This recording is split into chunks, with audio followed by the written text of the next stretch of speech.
काफ़ी लोग मुझे पूछते हैं और मुझे ये उदाहरण जो है काफ़ी प्रिय लगता है। एक बार ऐसा हुआ कि एक बगीचा था और उस बगीचे में कई तरह के फूल थे। उस बगीचे के कोने में एक ईंटों का ढेर था। उस ईंटों के ढेर के पास एक घास के फूलों का जमावड़ा था। घास के छोटे छोटे फूल वहाँ पे रहते थे। खाते थे, पीते थे, मस्त रहते थे और उनका जो आयुष्य है वो पूरा करते थे। अब हुआ यूँ कि उस घास के फूलों का जो समुदाय था, उस समुदाय में एक छोटा सा घास का फूल जन्मा और वो घास का फूल था, लेकिन उसकी महत्वाकांक्षा थी। वो सोचता रहता था, जैसे मैंने कहा मंथन, शायद वो पहले से जानता था। वो मंथन करता रहता था, चिंतन करता रहता था, सोचता था, विचारता था कि क्या करना चाहिए, कैसा होना चाहिए। तो एक बार वो घास के फूल ने देखा बगीचे में दूर अलग अलग रंग के फूलों को, बड़े फूलों को, अच्छे फूलों को, और उसने अपने आसपास के लोगों से बातचीत करना शुरू किया। घर से, परिवार से, मोहल्ले में बात करना शुरू की कि ये मैंने देखा, ये फूल है, ऐसा बनना है मुझे। बोले छोड़ो ये सब मत करो तुम, ये सब अपने बस की बात नहीं है। अपने घास के फूल है, घास के फूल ही रहना है।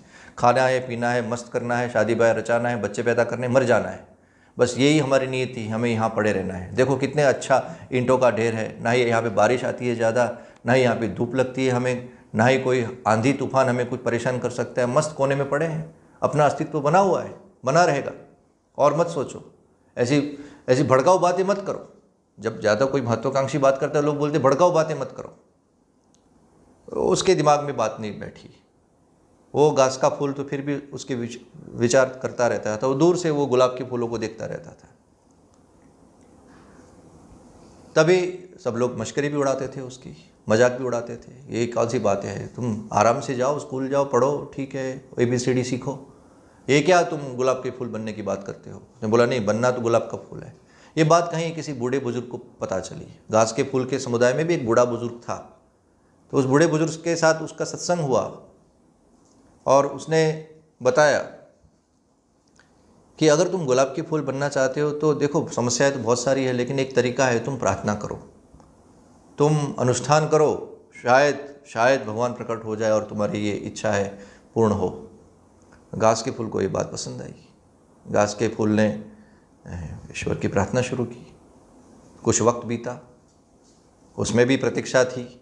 उसने सातत्यपूर्ण प्रयास किया, संकल्प लिया और फिर ईश्वर प्रकट हुए।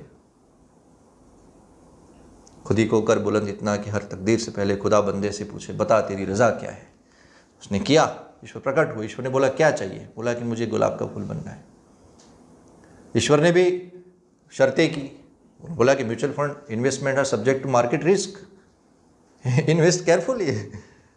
उन्होंने भी कहा शर्तें लागू हैं, गुलाब के फूल बनोगे तो कांटे होंगे, गुलाब के फूल बनोगे तो शायद तुम्हें कोई नोच लेगा, गुलाब के फूल बनोगे तो धूप आएगी, आंधी आएगी, बारिश भी हो सकती है, तुम्हारी ज़िंदगी जो है जल्दी समाप्त हो सकती है, तुम सोच लो।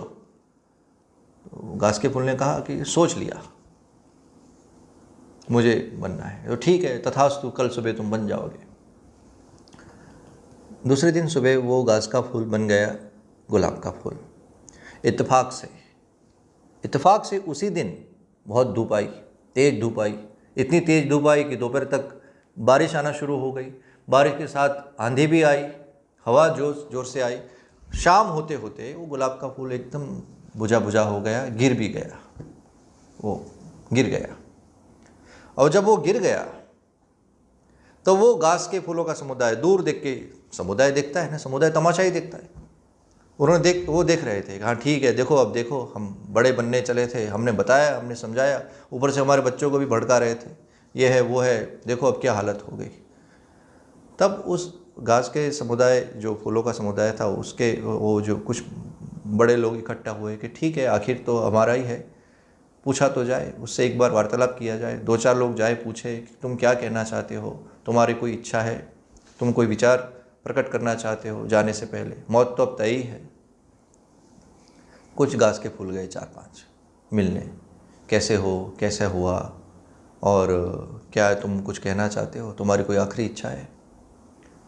उस घास के फूल ने बोला मेरी कोई आखिरी इच्छा नहीं है, मुझे कुछ नहीं कहना। फिर भी 1-2 लोगों ने थोड़ी मश्करी के तौर पे कहा, नहीं, फिर भी तुम तो बड़े पैमाने पे चले थे, बताओ क्या है। तब उसने बहुत सुंदर बात कही और ये बात विचार योग्य है। उसने कहा, अगर आप पूछते हैं तो मैं आपको कहता हूं,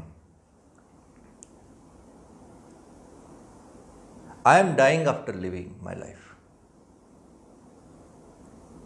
but you are living as if you are dead. मैं जी जी कर मर रहा हूं, मैंने अपनी जिंदगी जी ली, मैं अपनी शर्तों पे जी कर मर रहा हूं, तुम लोग मर मर कर जी रहे हो। ये एक मेरा संदेश है, ये याद रखना। ये एक प्रतीकात्मक कहानी है, लेकिन ये प्रतीकात्मक कहानी बहुत कुछ हमें कह देती है और इसमें आत्मविश्वास भी आ जाता है और युवापन क्या होता है वो भी आ जाता है।